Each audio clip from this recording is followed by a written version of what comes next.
찌는 듯한 더위, 폭염과의 전쟁을 벌였던 올여름. 우리 몸속의 수분은 메말라만 간다.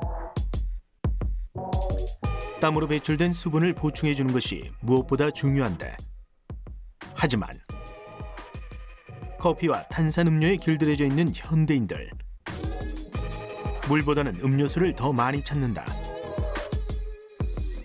물만 잘 마셔도 건강을 지킬 수 있다는데,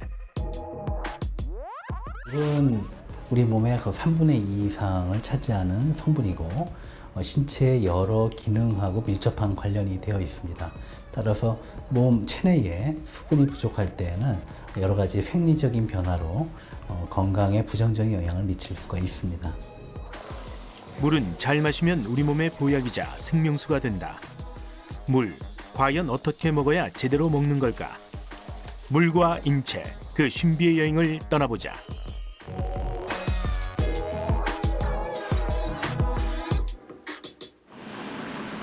보는 이의 마음까지 시원하게 해주는 물. 물은 자연이 모두에게 준 선물이다. 물을 보면 마음이 편안해지고, 물을 마시면 무기력했던 몸도 활기를 되찾는다.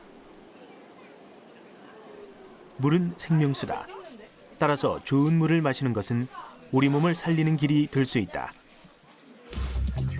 우리 몸은 70%가 물로 채워져 있다. 물은 우리 몸에서 어떤 기능을 하고 있을까?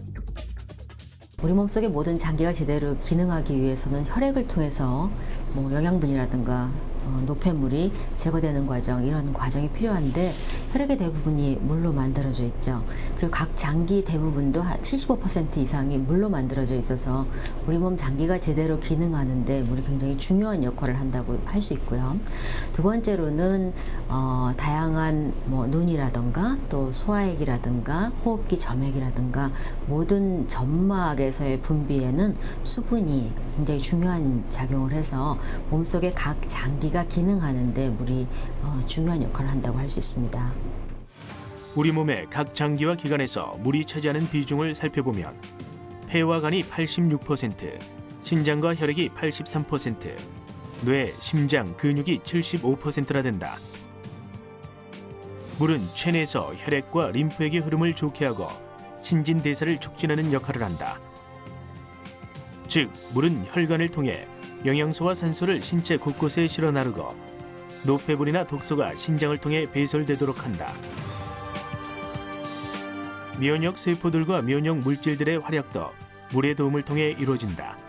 물이 몸의 건강을 위한 요소로 새삼 주목받는 이유들이다.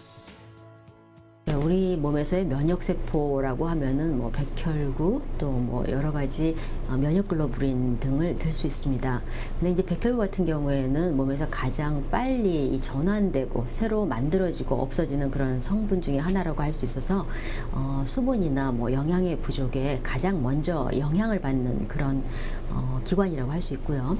그 이외에 이제 이뮤노글로불린, 면역글로불린을 만드는 것은 주로 간이 하는 역할인데 간도 대부분이 물이라던가 혈액으로 만들어져 있어서 수분 부족의 영향을 많이 받는다고 할 수 있습니다.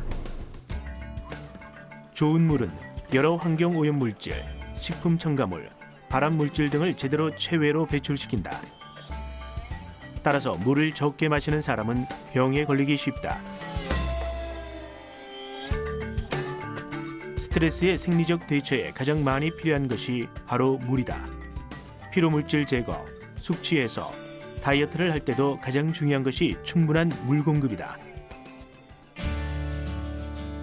수분 비율은 여자가 남자보다, 노인이 젊은이보다 낮다. 근육 조직의 차이 때문이다. 늙어간다는 것은 몸속의 수분을 보유하는 능력이 갈수록 떨어진다는 것을 의미한다. 인간 수명과 인체 수분 함량의 관계를 살펴보면 나이가 들어갈수록 수분 함량이 적어지는 것을 알 수 있다. 따라서 나이가 들수록 근육을 유지하기 위해서는 운동과 함께 수분 섭취를 얼마나 충분히 하느냐가 큰 영향을 미친다. 물은 우리 생명 유지에 꼭 필요한 주요 요소이기 때문에 수분을 충분히 섭취하는 것이 점점 더 중요해지고 있습니다. 또 하루에 일정량 이상의 수분을 매일 공급을 받게 됨으로써 좀 더 위생적이고 좀 더 건강에 유익한 물을 마시고자 하는 욕구들이 강해지고 있습니다. 지난 8월 전국 대부분 지방은 낮 최고 기온이 35도를 웃도는 폭염 경보가 연일 이어졌다. 한반도 전체는 그야말로 찜통 더위에 시달렸다. 불볕 더위로 인해 응급실을 찾는 환자도 급증했다. 소방방재청에 따르면 지난 6월부터 8월 11일까지 전국에서 열사병, 열탈진, 열경련 등 온열 증세를 보인 환자는 788명, 같은 증세로 6명이 사망했다. 특히 폭염은 노년층에서 더욱 위험하다. 폭염이 닥치면 노년층과 고혈압, 당뇨병 등 만성 질환자가 갑자기 숨지는 경우가 늘어난다. 노년층은 체온 조절 능력이 약해 더위에 쉽게 쓰러진다. 별다른 지병도 없는 노인도 폭염으로 돌연사할 수 있다는 얘기다. 심한 더위 자체가 만성질환을 가지고 있는 분들에게 큰 스트레스로 작용을 합니다. 또한 이 더운 여름에 충분히 수분을 보충하지 않아서 탈수가 될 경우에 주요 장기의 혈액 공급을 원활히 하기 위해서 오히려 체내에서 혈압을 높이는 방향으로 작용을 함으로써 오히려 고혈압으로 인한 합병증이나 또 뇌졸중, 심근경색 같은 질병의 발생 위험이 높아지는 경우도 생기게 됩니다. 특히 이들을 더욱 위험에 빠뜨리는 것은 바로 수분 부족. 그렇다면 수분 부족이 어떻게 해서 뇌졸중으로 이어지는 걸까? 아무래도 수분이 부족한 상태가 되면 그 조금 더 진하고 거른 혈액을 심장이 펌핑하는데 무리가 가게 되겠죠. 따라서 온몸의 체력이라든가 심장을 통한 몸의 순환 이런 것들이 상대적으로 떨어지고 대사가 느려지면서 마치 젊은 사람이라고 하더라도 연세 드신 분들의 대사 상태와 비슷한 그런 혈액순환 상태를 만들 수 있겠습니다. 혈액순환은 단순히 사실 수분만으로 이루어지는 거라고 할 수는 없고요. 그 이외에 혈액을 돌릴 수 있는 체력, 또 영양 성분, 또 어떤 스트레스나 이런 상황에서 혈액 자체를 또 잘 돌아가지 못하게 혈관을 수축시키는 등 다양한 원인이 작용한다고 할 수 있지만 근본적으로 수분과 영양 섭취가 적절해야 혈액순환이 원활하다고 볼 수 있겠습니다. 우리 몸에서 수분이 1% 부족할 때는 갈증이, 3% 부족할 때는 혈류량 감소, 5% 부족할 때는 집중력 저하 현상이, 8%가 부족할 때는 어지러움과 운동 시 호흡 곤란, 11%가 부족할 때는 혈류순환 장애와 심부전 현상이 나타난다. 고혈압, 당뇨병 등 혈류순환 장애를 갖고 있는 노인들은 평소 수분 보충에 특별히 신경 써야 한다. 특히 고혈압, 당뇨병 환자는 혈관 질환이나 혈관 합병증, 즉 뇌졸중이나 또는 심근경색의 발생 위험이 높은 집단이기 때문에 여름철의 더위와 함께 탈수가 진행이 되면 이런 혈관 질환의 발생 위험이 높아질 수 있기 때문에 탈수가 되지 않도록 수분을 충분히 섭취하는 것이 더욱더 중요합니다.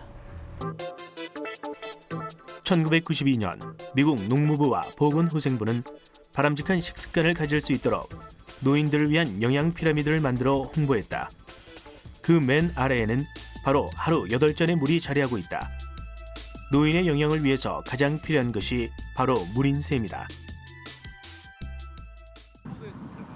그렇다면 우리나라 국민의 물 섭취량은 얼마나 될까? 2005년 국민건강영양조사 결과를 보면 남자는 하루 평균 1리터 정도, 여자는 하루 평균 0.8리터 정도의 물을 마신다고 보고하고 있다. 그러나 세계보건기구는 하루 물 섭취 권장량을 1.5에서 2리터, 즉 200ml 기준으로 8잔에서 10잔으로 제시했다.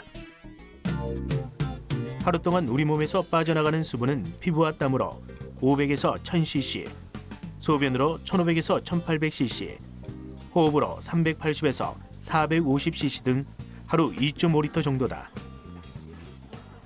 하루에 마시는 양보다 훨씬 많은 양의 물이 빠져나가고 있다는 것을 알 수 있다. 즉, 만성 탈수증에 시달리고 있는 것이다. 그런데 우리 몸에서 더 많은 수분을 빠져나가도록 하는 것이 있다. 바로 카페인이다.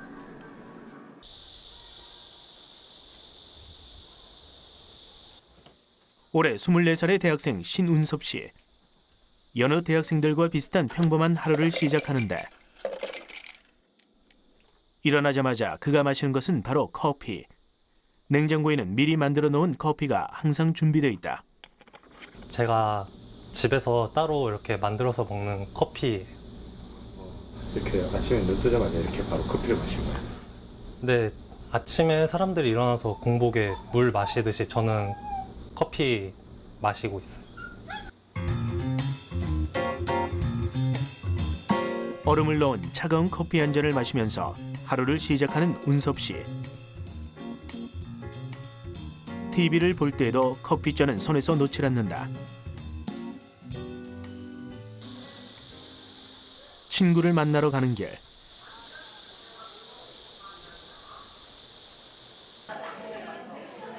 오랜만에 만난 친구와 커피를 마시는 운섭 씨. 벌써 오전에만 아메리카노 석 잔째다. 그런 운섭 씨의 커피 사랑이 친구는 걱정이 되기도 하는데 하루에 뭐 5, 6잔은 기본이고 목마르면은 뭐 10잔까지도 마시지. 속 괜찮아? 이 정도는 그냥 물 마시는 것처럼 마셔야지. 운섭 씨에게 커피는 최고의 기호식품이다. 술, 담배를 전혀 하지 않는 그는 커피 없으면 못 사는 커피 마니아다. 제가 고등학교 3학년 때부터 공부하면서 커피를 좀 즐겨 마셨거든요. 그러다 보니까 계속 그게 버릇이 돼가지고 아침에 일어나서도 한 잔 마시고 자기 전에도 이렇게 물 마시듯이 커피 마셔가지고 그게 아마도 지금 이렇게 된 거 아닐까 생각하고 있어요. 집에 돌아오는 길. 그의 손에는 테이크아웃 커피잔이 들려있다. 언제 어디를 가나 그와 늘 함께하는 것은 바로 커피다. 공부할 때도 예외는 아니다. 졸음을 쫓는 데는 역시 커피만한 게 없다. 물보다 커피를 많이 마시는 그. 카페인을 많이 섭취하는 게 걱정이 되지는 않을까. 건강에 좀 걱정이 되지는 않은지. 아직까지는 걱정은 잘 안 되는 것 같고 이렇게 뭐 몸에 이렇게 이상 기운이 이렇게 잘 안 느껴져서 아직까지는 계속 먹으려고 그래요. 커피와 함께 현대인의 수분 부족 현상을 부추기는 것은 또 있다. 바로 탄산음료다. 아이들은 특히 더운 여름철이 되면 탄산음료를 더 많이 마신다. 물을 사 먹는 아이들은 거의 찾아볼 수가 없다.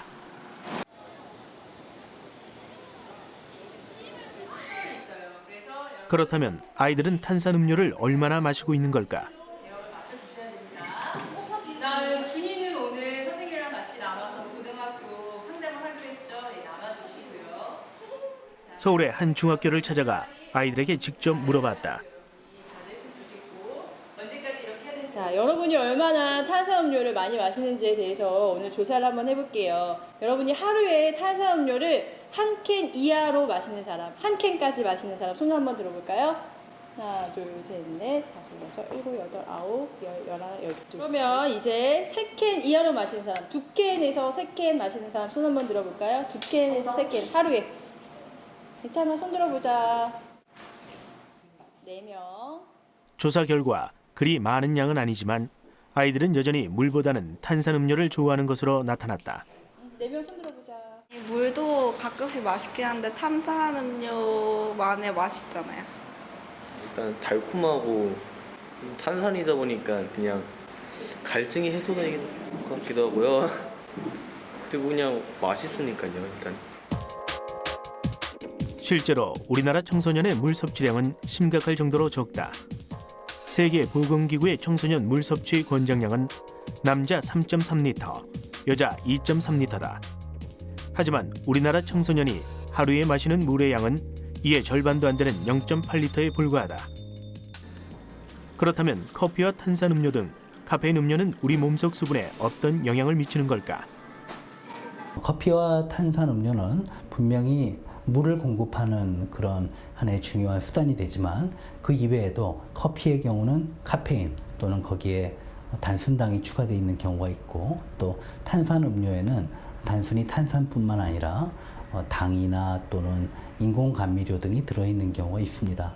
따라서 수분 섭취를 위해서 커피나 탄산음료를 너무 과다하게 마실 경우에는 물의 건강상의 이점보다도 같이 섭취한 다른 성분이 건강에 미치는 부정적인 영향이 있을 수 있기 때문에 적정량을 섭취하도록 주의하실 필요가 있겠습니다. 공학 박사이자 한 중소기업의 부회장으로 일하고 있는 류영창 씨. 그는 물 박사이자 물 전도사로 유명하다. 어릴 때부터 약골이었던 류 씨. 그의 부모님은 모두 뇌졸중으로 세상을 떠났다. 살기 위해 운동했고 생활 습관도 고쳤다. 10여 년간 공부해 실천하고 있는 건강관리법을 담아 책으로 내기도 했다. 그는 업무에 열중해 있을 때도 물 마시는 것을 잊지 않는다. 류 씨는 신체 수분 부족이 생활 습관병의 단초를 제공한다며 하루에 2리터의 물을 갈증이 나기 전에 나눠 마시라고 말한다. 이렇게 물 건강법에 대해 강의를 하러 다녔다. 제가 1995년에 과장 시절에 그때 굉장히 어려운 일을 할 때 어지럼증이 생겼습니다. 그 양방 한방 어느 병원에 가도 원인을 모르는 거예요. 그래서 1년을 고생했는데 나중에 물에 대해서 공부를 하다 보니까 우리가 아는 웬만한 그 생활습관병, 물 부족이 우리 몸에 굉장히 큰 영향을 미친다는 걸 알고 설득을 하기 시작을 했습니다. 그는 물을 마시면 각종 병도 저절로 낫는다고 주장한다. 특히 고혈압, 비만, 변비, 기관지 천식은 수분 부족이 하나의 원인이 될 수 있기 때문에 물을 충분히 마시는 게 좋다는 것. 류 씨 자신도 물 먹는 습관 등 생활 습관 개선으로 고혈압을 치료했다. 물 박사 류영창 씨. 과연 그는 어떤 물을 어떻게 마시고 있을까? 물은 일단 살아있는 물이 좋다. 그리고 좀 전문적으로 말씀드리면은 pH 7.3 정도의 물이 가장 좋은 상태입니다. 그리고 맛있는 물이라는 거는 상온보다 한 10도 정도 낮은 물. 이러니까 물을 끓여 먹는다고 좋은 거는 아닙니다. 그래서 물은 미리미리 항상 조금씩 평소에 마셔두는 것이 중요합니다. 충분한 물을 마시는 것과 더불어 식단도 확 바꿨다. 좋아하던 밀가루 음식은 현미밥으로, 갈비탕과 육개장은 채소가 많은 비빔밥으로 대신했다. 적색고기 대신 생선을 챙겼다. 식단을 저염, 저자극식으로 바꿨다. 덕분에 그는 현재 약 없이도 정상 혈압을 유지하고 있다. 물이라는 건 뭐냐면 어떤 음식물들을 분해하고 그다음에 노폐물을 운반하고 이런 데에서 중요한 역할을 하기 때문에 그것이 피를 깨끗하게 하고 혈관을 깨끗하게 했기 때문에 혈압이 낮아지는 데 큰 도움이 됐다고 생각을 합니다. 물로 인해 건강도 삶의 활력도 되찾은 류영창 씨. 올해 나이 59.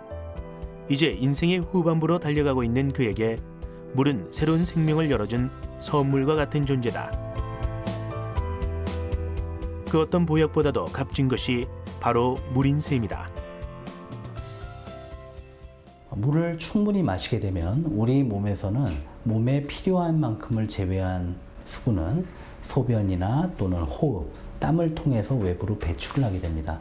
따라서 물을 충분히 마신다고 해서 건강에 문제가 되는 일은 없고요. 반면에 물 섭취가 부족할 경우에는 체내에서 주요 장기 혈액 공급을 유지하기 위해서 혈압을 높이는 방향으로 작용을 할 수가 있기 때문에 물 섭취량이 부족하지 않도록 주의하는 것이 필요합니다. 이 밖에도 물의 효능은 다양하다. 물은 아토피 치료에 효용을 보이기도 한다. 아토피 피부의 대다수 세포는 물 흡수력이 떨어져 피부가 건조한 경우가 많다. 실제로 임상 결과에 따르면 생수를 제대로 먹는 아토피 환자가 그렇지 않은 아토피 환자에 비해 치료 속도가 빨랐다고 한다. 피부 질환을 치료하는 데 있어서 이제 우선 첫 번째로는 건조하지 않은 상태를 만들도록 합니다. 저희가 이제 피부에 무슨 병변이 생겼다거나 아니면 수술 후에 이제 피부가 빨리 낫게 하는데 이게 수분을 공급해 주는 걸 굉장히 중요하게 생각하거든요. 따라서 건조한 상황이 되면은 조금 염증이 생기기도 쉽고 또 가려움증을 느끼면서 긁게 되면서 피부 병변은 악화될 수 있어서 아무래도 수분 섭취가 제대로 되고 피부가 건조하지 않은 상황에서 아토피가 좀 더 호전될 가능성이 높습니다. 또 물은 각종 술독을 풀어주는 역할도 한다. 술을 마시다 보면 갈증을 느끼게 되는데 이는 알코올이 열로 바뀌어 온몸이 후끈해지고 이에 따라 피부 혈관이 확장되면서 그 열이 발산되기 때문이다. 이때 물을 자주 마셔주면 알코올이 분해돼 열 에너지로 변하는 과정을 돕게 된다. 또 물로 담배를 끊는 효과도 기대할 수 있다. 식사 후 대개 담배를 찾는 것은 습관에 의한 것이다.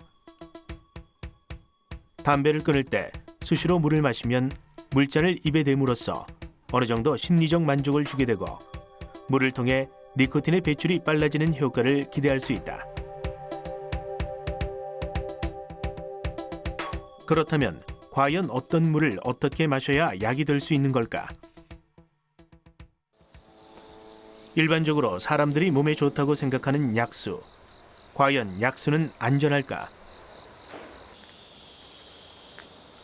약수는 먹는 물 공동시설 수질 기준에 따라 미생물 항목, 건강상 유해 영양 무기물질과 유기물질, 그리고 심미적 영양물질 등 총 46개 항목별로 연간 총 6번에 걸쳐 수질 검사를 실시한다.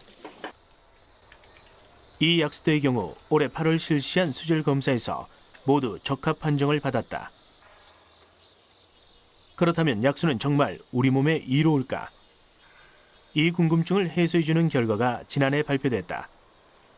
시판되는 생수의 평균값보다 미네랄 함량이 풍부하다는 것이다. 서울시 보건환경연구원은 서울 시내에 있는 250개 약수터의 미네랄 함량을 시판되는 33개 생수 제품과 비교 분석했다. 그 결과 16곳은 대표적인 미네랄 성분인 칼슘, 마그네슘, 칼륨, 나트륨 중 칼슘의 함유량이 시판 생수보다 2배 이상 높은 것으로 나타났다. 그 외 서울 시내 49곳의 약수터에서 시판되는 생수의 평균값보다 미네랄 함량이 풍부한 약수가 나오는 것으로 나타났다. 미네랄 함량이 풍부한 약수, 그 맛은 어떨까? 물이 좋고요. 여기가 오염도 안 되고 물이 깨끗해갖고. 물이 짠맛도 없고 아주 그냥 달다 그러나 맛이 아주 깨끗해요. 무생무치의 물에도 영양분이 있다. 미네랄이 대표적이다. 그렇다면 미네랄은 과연 무엇이며 우리 몸에서 어떤 역할을 할까? 미네랄이라고 하는 거는 우리 몸속에서 이제 여러 가지 대사 과정에 보조적으로 작용하는 이제 특히 에너지를 만드는 과정이라든가 뭐 뼈 건강, 근육 건강 이런 것들을 도와주는데 큰 역할을 하는 것들이 대부분이고요. 물속에 많은 것들은 이제 칼슘이나 마그네슘, 칼륨 이런 것들이 있고 또 그 위에 조금 나쁜 것들로는 납이라든가 알세닉 이런 것들이 있을 수 있는데 칼슘, 마그네슘 같은 성분들은 특히 뼈와 근육 건강에 도움이 되고요. 또 칼슘 같은 경우에는 신경이나 근육들이 움직이고 정기적인 자극을 제대로 받고 움직일 수 있는데 큰 역할을 하기 때문에 몸의 전반적인 기능이 잘 돌아가도록 하는데 도움이 된다고 할 수 있습니다. 영양소라 부르지만 미네랄은 분자 구조의 탄소를 함유하고 있지 않아 에너지를 내지 못한다. 단백질, 지방, 탄수화물, 비타민과 함께 5대 영양소의 하나인 미네랄은 체내에서 합성할 수 없는 필수 영양소다. 인체 구성의 4%밖에 차지하지 않지만 몸속에 흡수된 후 모든 신진대사를 조율한다. 미네랄이 풍부하게 함유된 물은 물맛이 좋다. 결국 좋은 물이란 미네랄이 풍부한 물이다. 여기서 한 가지 더 중요한 것은 알칼리 수여야 한다는 것이다.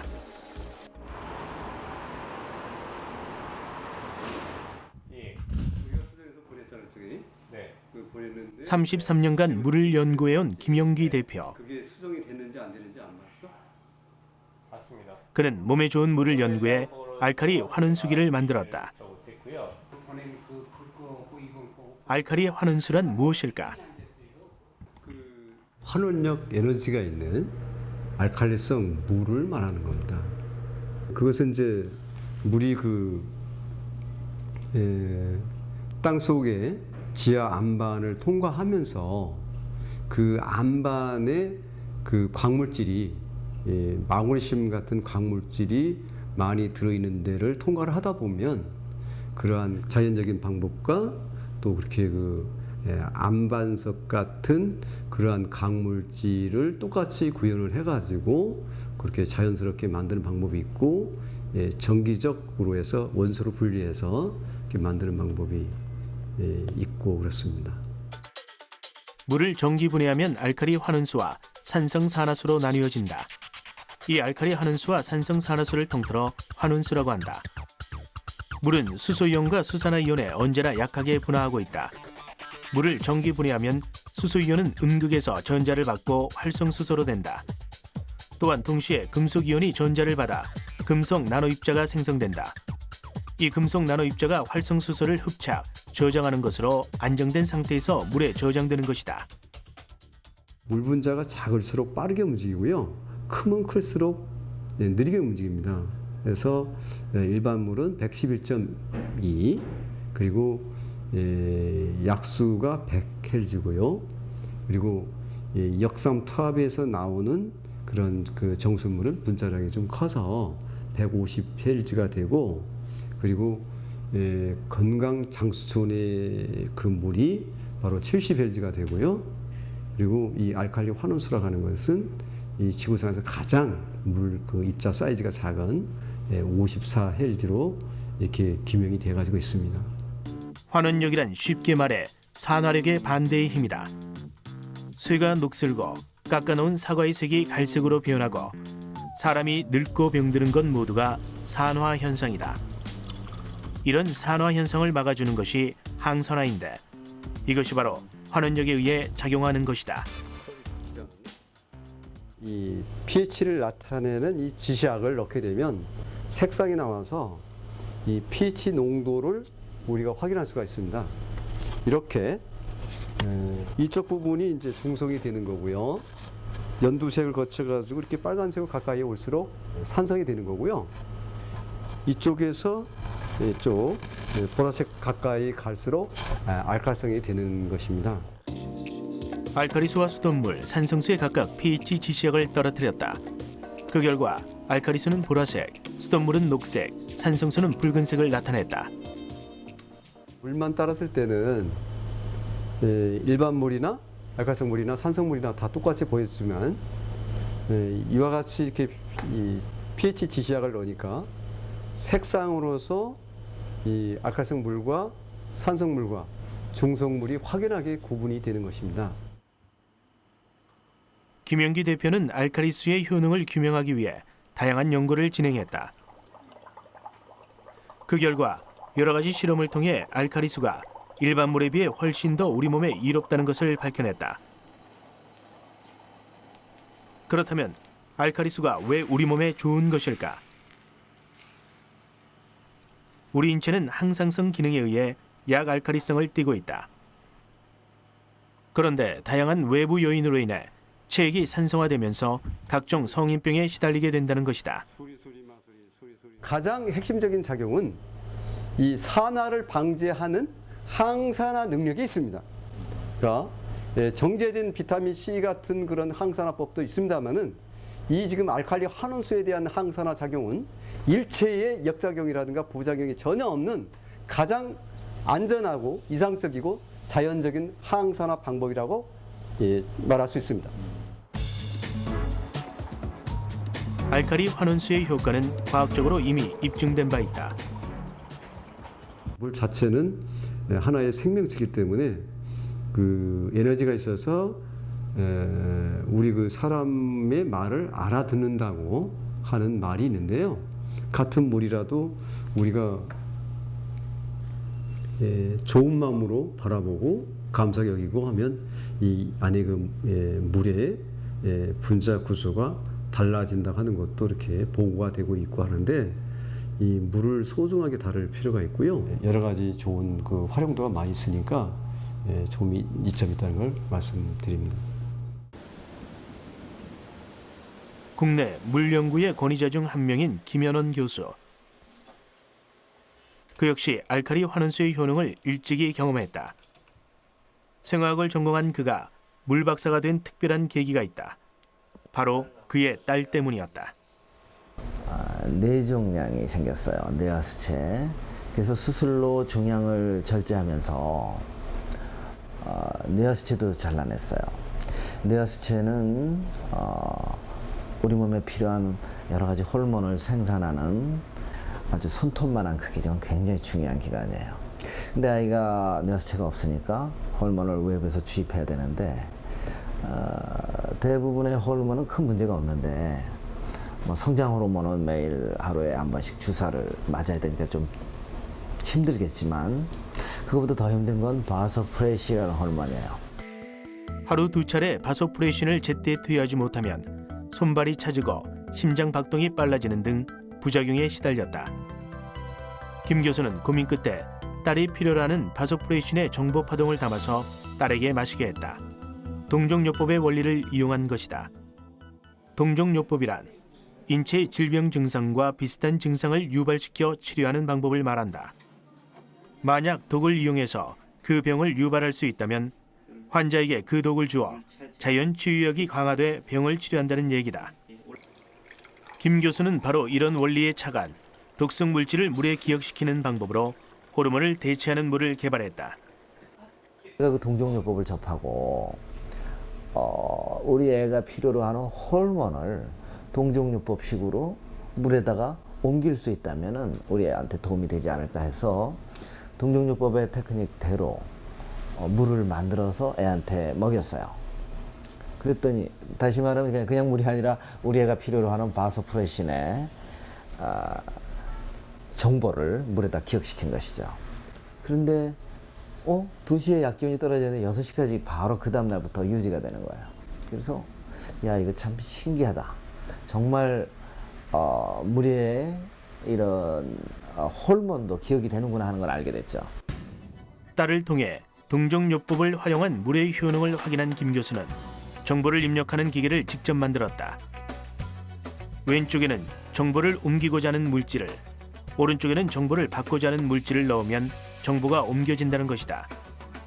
김 교수는 이런 방법으로 다양한 호르몬 대체물을 만들어냈다. 세로토닌을 물에 담아 우울증을 치료하고 성장 호르몬을 물에 담아 딸의 성장에도 도움을 줬다.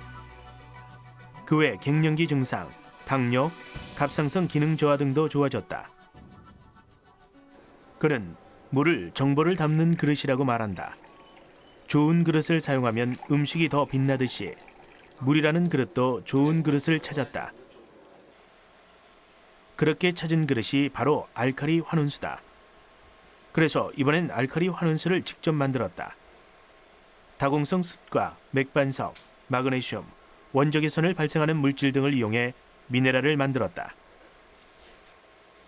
마그네슘에서 만들어진 그래서 물에 녹아 들어간 전자가 물속에 있는 H+랑 만나서 수소를 발생하고 그 물은 항상 H+와 OH-의 평형으로 이루어져 있는데 H+가 없어지고 수소가 만들어지니까 그 평형을 맞추기 위해서 OH-의 농도가 올라가는 것입니다. 그래서 이것을 알칼리 환원수라고 말하는 거예요.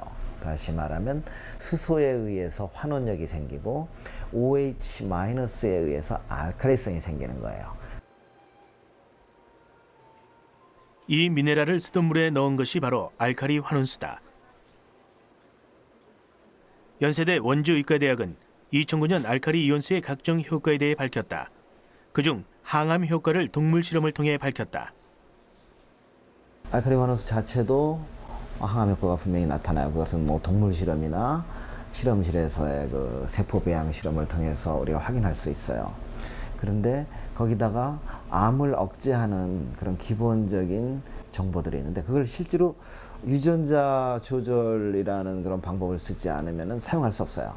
근데 물에다 카피를 하면은 또 사용할 수 있어요. 그래서 실제로 암 환자가 완쾌되는 그런 일까지도 있었어요. 또 고지방 비만주의 동물 실험으로 알칼리 이온수의 비만 억제 효과를 규명했다. 그리고 당뇨가 있는 쥐 실험을 통해 알칼리 이온수가 당뇨 억제 효과가 있는 것을 알 수 있었다. 예를 들어서 고치기 힘든 당뇨라 그러면은 인슐린이나 뭐 GLP-1이나 여러 가지 당뇨를 치료하는 데 도움이 되는 그러한 물질의 정보를 물에다 담아서 주는 것이죠. 다시 말하면은 이 알칼리 환원수를 만드는 그러한 물에다가 담아서 줬을 때 그냥 알칼리 환원수보다도 훨씬 더 빨리 당뇨 환자가 좋아지는 그런 것들을 발견하고 또 암도 마찬가지예요. 이외에도 알칼리 환원수의 과학적 효과는 이미 입증된 바 있다. 건강을 생각한다면 산성수가 아닌 알칼리 환원수를 마시자.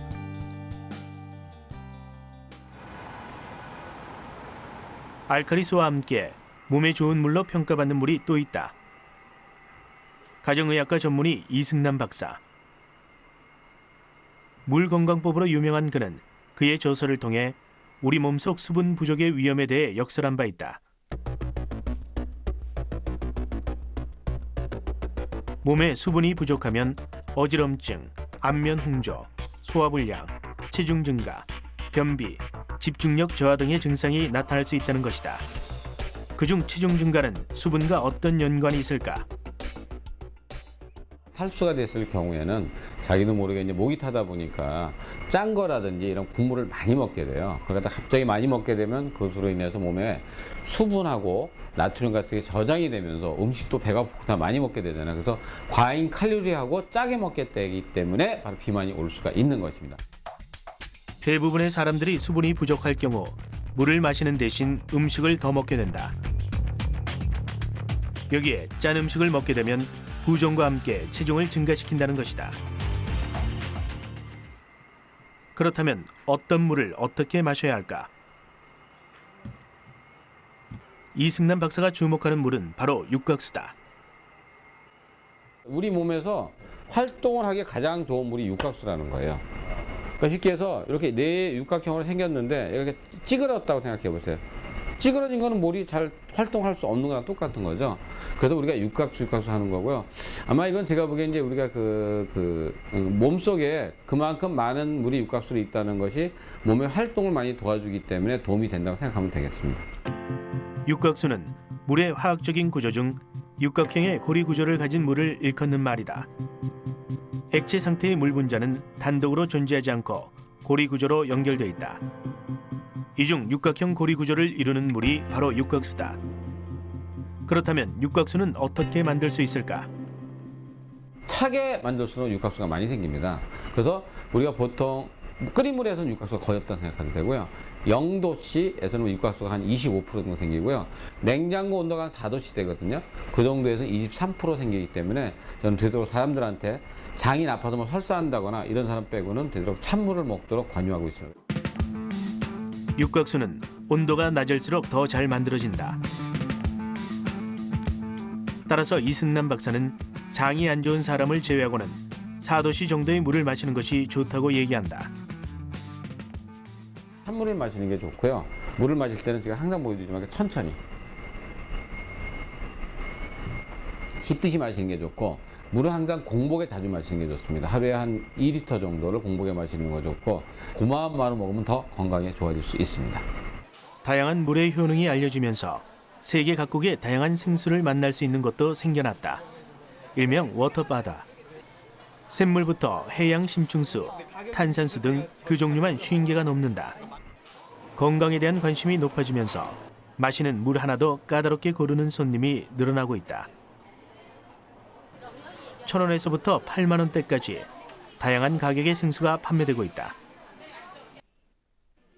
이른바 프리미엄 생수의 시대가 열린 것이다. 국내 생수 시장은 1994년 생수 판매가 허용되면서 확대되어 왔다. 현재 70개 업체가 100여 개의 생수 브랜드를 판매하고 있다. 연간 시장 규모는 6천억 원대로 매년 10% 이상 성장했다. 커피나 와인처럼 생수도 맛과 성분에 따라 선택받는 또 하나의 기호식품으로 자리 잡고 있다. 장수하는 마을의 공통된 비결은 물이 좋다는 데 있다. 좋은 물이 좋은 장 환경을 만들고 장에 유익한 미생물이 많이 살게 하기 때문이다. 자연이 인간에게 준 선물 물. 물이 있어 인간은 삶을 영위할 수 있고 물을 어떻게 마시느냐에 따라 좀 더 나은 삶을 영위할 수도 있다. 한 잔의 물이 우리의 건강을 좌우한다는 사실을 기억하자.